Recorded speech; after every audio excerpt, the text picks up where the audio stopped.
తాకట్లో ఉన్న మీ బంగారాన్ని విడిపించి ఆ రోజు ఆన్లైన్ రేటుకి కొంటాం. Sharma gold company.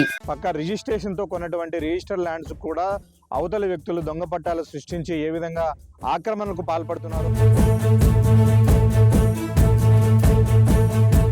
జిల్లా వైసీపీ కార్యదర్శిగా ఉన్నటువంటి చాపాటి లక్ష్మీనారాయణ రెడ్డి ఆగడాలు అన్ని ఇన్ని కావు. వాళ్ళ బాధితులందరూ కూడా ఇప్పుడు ఒక్కొక్కరు బయట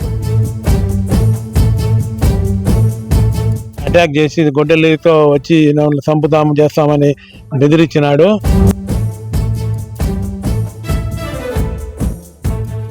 ఇప్పుడు ఊరు పెరిగింది కాబట్టి అందరికి దాని మీద కన్ను పడింది. ఇది తను వైసీపీ జిల్లా కార్యదర్శిని పేరు పెట్టుకొని ఆ పార్టీ తరఫున పనిచేస్తా. గత 5 ఏళ్ల వైసీపీ ప్రభుత్వంలో ఇష్టానుసారంగా భూ ఆక్రమణలకు పాల్పడ్డారు వైసీపీ నేతలు. ఇప్పుడు అవి ఒక్కొక్కటిగా బయటకు వస్తున్నారు. గత 5 ఏళ్లు రెవెన్యూ కార్యాలయాల చుట్టూ తిరిగినటువంటి బాధితులకు న్యాయం జరగలేదు. ఎందుకంటే కబ్జా చేసిన వారు అధికార పార్టీ వాళ్ళు కావడంతో వాళ్ళు ప్రభుత్వాన్ని మేనేజ్ చేసుకుని అధికార పార్టీ సపోర్టుతో వాళ్ళందరూ కూడా ఈ అక్రమాలు కొనసాగించారు. అయితే ఇప్పుడు అవి ఒక్కొక్కటి కూడా బయటకు వస్తూ ఉన్నాయి. ముఖ్యంగా జిల్లా వైసీపీ కార్యదర్శిగా ఉన్నటువంటి చాపాటి లక్ష్మీనారాయణ రెడ్డి ఆగడాలు అన్ని ఇన్ని కావు. వాళ్ళ బాధితులందరూ కూడా ఇప్పుడు ఒక్కొక్కరు బయటకు వస్తున్నారు. ప్రస్తుతం మనం ఇక్కడ మహబూబ్ నగర్ కాలనీలో ఉన్నాము, పోరుమామిల సమీపంలో. ఇక్కడ 3 ఎకరాల 60 సెంట్ల విస్తీర్ణం ఉన్నటువంటి 1009/B ఉన్నటువంటి ఒక భూమిని దొంగ పట్టాలతో ఫేక్ సర్టిఫికెట్లతో ఆయన ఆక్యుపై చేసుకునే ప్రయత్నం చేశారని ఈ భూమి ఓనరు జయసూర్యారావు ఆరోపిస్తూ ఉన్నారు.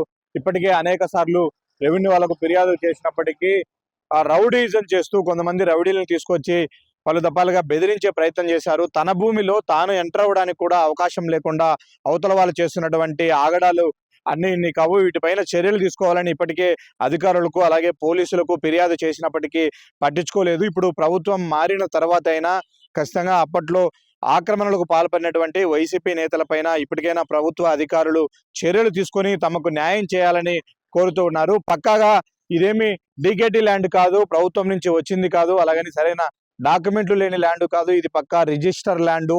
ఎప్పుడో పూర్వకాలంలో కొన్నటువంటి పక్కా రిజిస్ట్రేషన్ తో కొన్నటువంటి రిజిస్టర్ ల్యాండ్స్ కూడా అవతలి వ్యక్తులు దొంగ పట్టాలు సృష్టించి ఏ విధంగా ఆక్రమణలకు పాల్పడుతున్నారో స్పష్టంగా అర్థమవుతుంది. ఆ బాధితుడు కూడా సుమన్ టీవీతో మాట్లాడుతూ తన ఆవేదన వ్యక్తం చేశారు. ఇలాంటి వారి వల్ల అనేక మంది తమలాంటి వారు ఇబ్బంది పడుతూ ఉన్నారు. మేము ఎప్పుడు పెద్ద రాజకీయ పలుకుబడి ఉన్న వాళ్ళం కాదు, పోలీస్ స్టేషన్లకు రెవెన్యూ కార్యాలయాలకు తిరిగే వాళ్ళం కాదు. అమాయకులైనటువంటి మా మీద దౌర్జన్యం చేస్తూ కొంతమంది వైసీపీ నేతలు చేస్తున్నటువంటి భూ ఆక్రమణలు ఇప్పటికైనా కట్టడి చేయాలి, అధికారులు తమకు న్యాయం చేయాలని వాళ్ళందరూ కూడా కోరుతూ ఉన్నారు. అంతేకాదు మనం ఇటువైపు చూపించే ప్రయత్నం చేస్తున్నాం. ఇది టైలర్స్ కాలనీకి వెళ్ళేటువంటి రోడ్డు. ఇక్కడ చెరువు తొట్టి భూమిని అక్రమంగా ఆక్యుపై చేశాడు. అందులో స్విమ్మింగ్ పూల్ కట్టారు. స్వయంగా బద్వేలు నియోజకవర్గంలో ఎమ్మెల్సీగా ఉన్నటువంటి గోవిందరెడ్డి ఆ స్విమ్మింగ్ పూల్ ను, అంటే ఇక్కడ ఉన్నటువంటి స్థానిక ఎమ్మెల్యే ఎమ్మెల్సీనే అధికారికంగా స్విమ్మింగ్ పూల్ ను ఏర్పాటు చేశారు. ఆ నాయకుడి ఆహ్వానం మేరకు అంటే ఒక చెరువు తొట్టి భూమిలో అక్రమంగా నిర్మించినటువంటి స్విమ్మింగ్ పూల్ కు వీళ్ళు లైసెన్స్ ఇస్తున్నారా? ఇక్కడ ఉన్నటువంటి నాయకులు, వైసీపీలో ఉన్నటువంటి నాయకులందరూ ఒకరికొకరు సపోర్ట్ చేసుకుంటూ ఉన్నారు. ఇలాంటి కబ్జాదారులను, రౌడీ షీటర్లను చేసుకొస్తున్నటువంటి గోవిందరెడ్డి తీరు ఇప్పటికైనా మారాలి. ఆయన అండదండలతోనే వీరందరూ కూడా ఈ ఆక్రమణలకు పాల్పడుతున్నారని స్థానికంగా ఉన్నటువంటి వాళ్ళందరూ కూడా ఫిర్యాదులు చేస్తున్నారు. వాళ్ళ ఆవేదన వ్యక్తం చేస్తూ ఉన్నారు. ఒక మంచి పరిపాలన అందించాలి, పేద ప్రజలకు అండగా ఉండాలని ఒక రాజకీయ నాయకుడిని ఎవరినైనా ఆశిస్తాము. కానీ ఇలాంటి రౌడీ షీటర్లను, కబ్జాదారులకు అండగా నిలుస్తున్నటువంటి గోవిందరెడ్డి తీరు కారణంగానే ఇలాంటి చాపాటి లక్ష్మీనారాయణ రెడ్డి లాంటి వాళ్ళు చెలరేగిపోతూ ఉన్నారు. అమాయకులైనటువంటి తమలాంటి భూములను ఆక్యుపై చేసి ఈ విధంగా ఇబ్బంది పెట్టే ప్రయత్నం చేస్తున్నారని వాళ్ళందరూ కూడా ఆరోపిస్తున్నారు. ఇప్పటికైనా ప్రభుత్వం మారింది. టీడీపీ ప్రభుత్వంలో అయినా అక్రమణలకు పాల్పడినటువంటి వైసీపీ నేతలపైన చర్యలు తీసుకొని తమకు న్యాయం చేయాలని వారందరూ కూడా డిమాండ్ చేస్తూ ఉన్నారు. నాకు పొలం ఒకటి 74లో రిజిస్టర్ ద్వారా కొన్నాను. పూర్వం ఫైర్ స్టేషన్ ఎదురుగా ఉండే దాంట్లో నా సైట్ ఉంది. 74 నుంచి నేనే ఫీల్డ్ లో ఉండి చేసుకుంటా ఉన్నాను.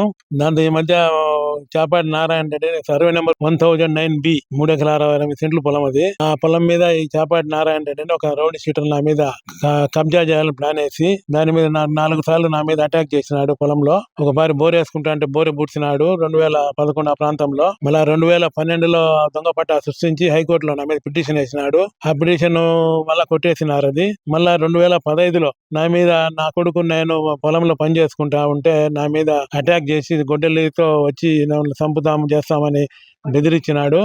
మా కొడుకు దెబ్బలు తగిలినాయి. కడపలో రిమ్స్ లో కూడా అడ్మిట్ చేసినాము. 3 రోజులు అక్కడ ఉన్నాడు. అందువల్ల ఆ రౌడీ షీటర్ బారి నుంచి మమ్మల్ని కాపాడాలని మేము కోరుతున్నాము. మేము కొన్న టైంలో ఇక్కడ ఊరు లేదు, ఏం లేదు. చిన్న ఊరు పూర్వమిళ్ళ. అన్ని పొలాలు ఉన్నాయి. 1 కిలోమీటర్ వరకు పొలాలే ఉన్నాయి. ఇప్పుడు ఊరు పెరిగింది కాబట్టి అందరికి దాని మీద కన్ను పడింది. దానివల్ల మాకు చాలా ఇబ్బందులు ఎదురవుతాయి. మీరు దయవుంచి మమ్మల్ని సేవ్ చేయండి. చాలా మంది ఇదే పని చేస్తా అన్నాడు కాబట్టి తన బారి నుంచి ప్రజలను కాపాడండి అని మేము మనస్ఫూర్తిగా కోరుకుంటున్నాము. ఇతను వైసీపీ జిల్లా కార్యదర్శి అని పేరు పెట్టుకొని ఆ పార్టీ తరఫున పనిచేస్తా ఇప్పుడు పోలీస్ స్టేషన్ పోయినాము. ఎంఆర్ఓ ఆఫీస్ పోయినా ఎంఆర్ఓ పలకనే పలకరు. కాబట్టి మిమ్మల్ని మాకు కాపాడండి అని కోరుతున్నాము. కడప జిల్లా కాశీనారాయణ మండలం సార్ మాది.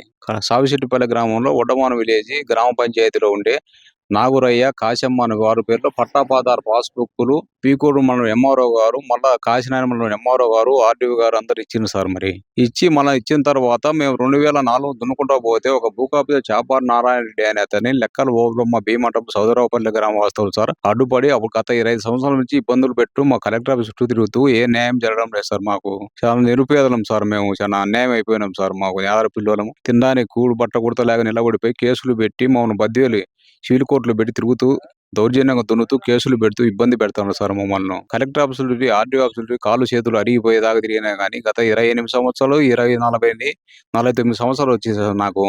మా అమ్మ నాగురాయ కాశమ్మ అనే వారు కూడా చనిపోయారు సార్. మేము ఎన్నిసార్లు కలెక్టర్ న్యాయం జరగక కిందికి వచ్చాకు మా కలెక్టర్లు చేయమని కిందికి వచ్చాక చాలా అన్యాయం జరిగి కలెక్టర్ని డైరెక్ట్గా కలిసి వీడికి మీరే న్యాయం చేయాలి సార్ అని కోరినాం సార్ మేము.